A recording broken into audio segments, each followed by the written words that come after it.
हुआ। हम परमात्मा को ना पहचान कर भटक रहे हैं। नहीं तो इतना आसान है मोक्ष, इससे आसान वस्तु है कोई नहीं, और इससे आसान कोई काम नहीं। जैसे रोटी खाना बनाती है बहनें, बेटियां, माताएं, और कितना जुगाड़ जोड़ती हैं।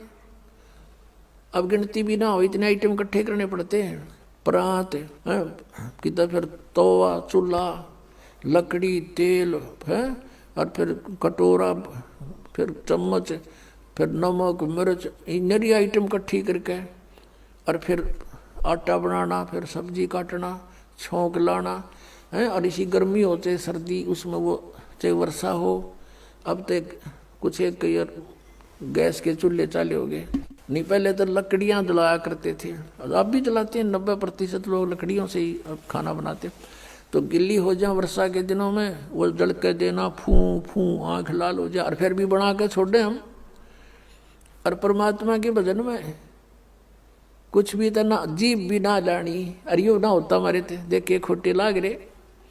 जीवा भी नहीं हलानी, बिना जीभ के सिमण दे दिया मालिक ने। सांस तो आवेगा तुम्हें, लेट के ले लो, बैठ के ले लो, चलते लो, वो सिमण करो। और ये प्रथम मंत्र है, इसका जाप भी मानसिक करो, मौखिक नहीं करना। तो मौखिक तो जैसे अलग बैठे हो अकेले कर लो, नहीं मानसिक करो इसको।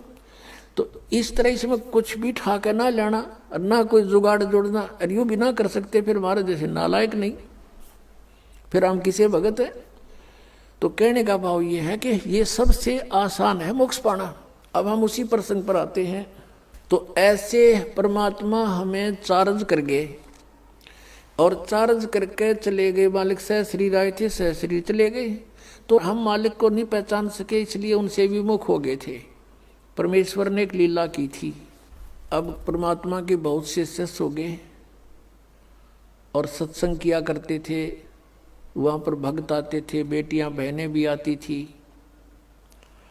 तो जब हमें सुख हो जाता है तो हम अपने परमात्मा में भी दोष निकालना शुरू कर देते। ये मन की आदत है, मन चाहता है इसे दूर करूं किसी प्रकार परमात्मा से।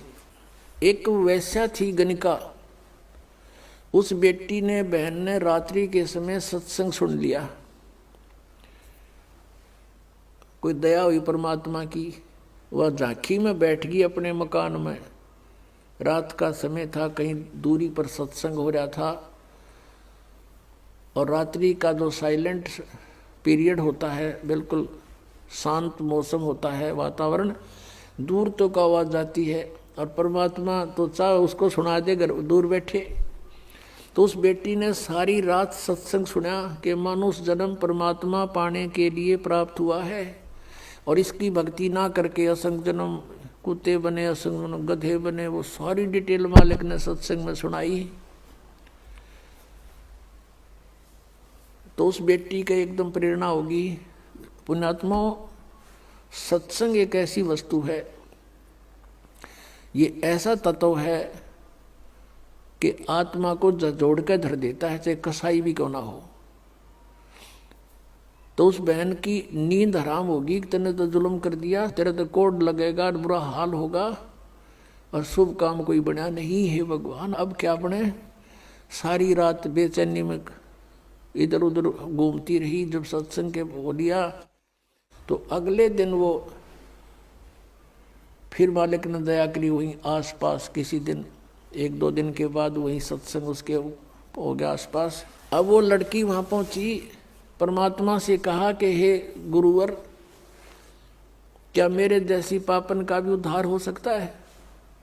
परमात्मा ने कहा बेटा, उसने कहा, परमेश्वर ने पूछा कि आप क्या बात बेटी, या तो कोई भी मुझे निरपराध व्यक्ति नजर नहीं आता, सभी कोई ना कोई अवगुण करते ही रहते हैं, और सत्संग में उसी का समाधान होता है।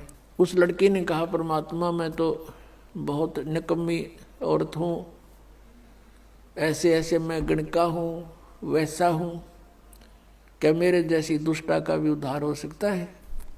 परमात्मा ने कहा बेटा,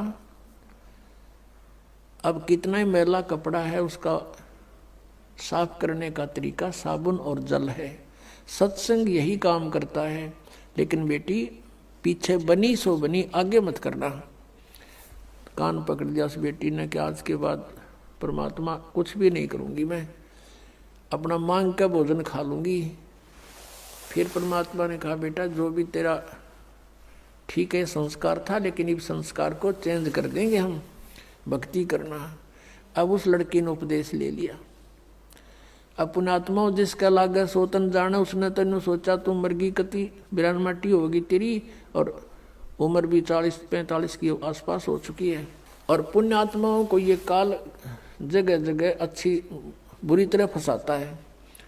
तो उसके लगन लगी, पिछला संस्कार प्रबल था बेटी का, जहाँ भी सत्संग हो लड़की वहीं पहुँच जा और निकट जा बैठे मालिक के मुंह की तरफ देखे और सत्संग सुने, गहराई से विचार करे। अब क्या होता है कि वहाँ संगत में जैसे कोई और बाहर के व्यक्ति कहने लगे रहे तुम्हारे गुरुजी के पास तो वैश्या भी जान लगी, सुप्रसिद्ध वैश्या थी वहाँ उसकी काशी शहर की।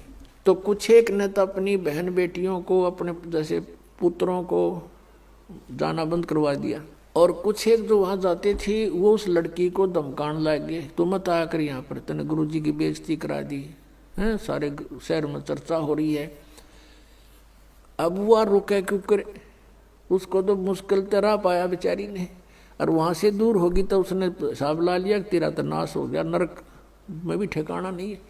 तो अगले दिन परमात्मा के सामने रोने लगी, प्रभु आपकी बेटी है तो पापन, प्रदाता अपना आश्वासन दिया है कि पापी भी पार हो जाते हैं, इस आस में मैं आपके चरणों में लग रही हूँ और मुझे यहाँ आने के लिए मना किया जा रहा है। परमात्मा ने कहा क्या बात सारी बता, कि ऐसे ऐसे कुछ भक्त कहते हैं, कुछ माई कहती हैं कि तू नीच है, यहाँ मत आया कर, गुरुजी की बेइज्जती करा दी। तब परमात्मा ने कहा बेटा तू खूब आया करे, और तुझे मना करे उसको मुझे बताना है। फिर परमात्मा ने सत्संग के माध्यम से उनको आगाह किया, भाई कुष्टी हो वह संत बंदगी कीजिए, हो वैश्या के विश्वास चरण चित दीजियो। यदि कोई भगत के कोड भी लाग रहा हो, चाहे कैंसर हो रही हो, लाड़ पड़ती हो, और वो भक्ति कर रहा है, नाम ले रखा है, उससे नफरत नहीं करनी चाहिए, उसको भी सत्साई बुलावे, प्यार से बोले। ये तो किसी का भी हो सके यह बीमारी, तो आपका भी हो सके जब बकवाद करोगे तो। लेकिन अब वो भक्ति कर रहा है तो भक्त हो गया वो, और इससे उसको राहत भी मिलेगी। और जैसे कहते हो वैश्या के विश्वास चरण चित दीजिए, यदि किसी बहन बेटी गलती से किसी भी दुष्कर्म में फंसी हुई है और वो भी सच्ची लगन से भक्ति करती है, कहते हैं उसको भी रिस्पेक्ट देना, बकवाद नहीं करनी चाहिए। तो इस तरह के बहुत से प्रमाण दिए कि इंसान अपने अवगुणों को नहीं देखता, दूसरों में दोष निकालता है। और ये खास बात होती है कि चोर को चोर दिखाई देते हैं और दुष्कर्मी को सभी दुष्कर्मी दिखाई देते हैं। जैसे एक चोर आकर के एक नेक व्यक्ति के घर पर रुक गया, राह चलता अतिथि बन के। अब उस नेक व्यक्ति ने उसको एक नेक अतिथि जाना, क्योंकि वो स्वयं नेक था, उसने उसको चोर नहीं माना, खाना खिलाया, बढ़िया वस्त्र दिए, सर्दियों के दिन थे, अपने घर में चौक में सोया जहाँ आप सो रहा था। अब धनी तो सो गया ठाठ से, चोर उठा, उसका धन निकाल कर रात को चंपत हुआ। अब वो चोर तो चोर था, लेकिन उस नेक आदमी को चोर दिखाई नहीं दिया। फिर एक नेक व्यक्ति उस चोर के घर पर डट गया, राह चलता। अब उसने रोक लिया, रुक गया।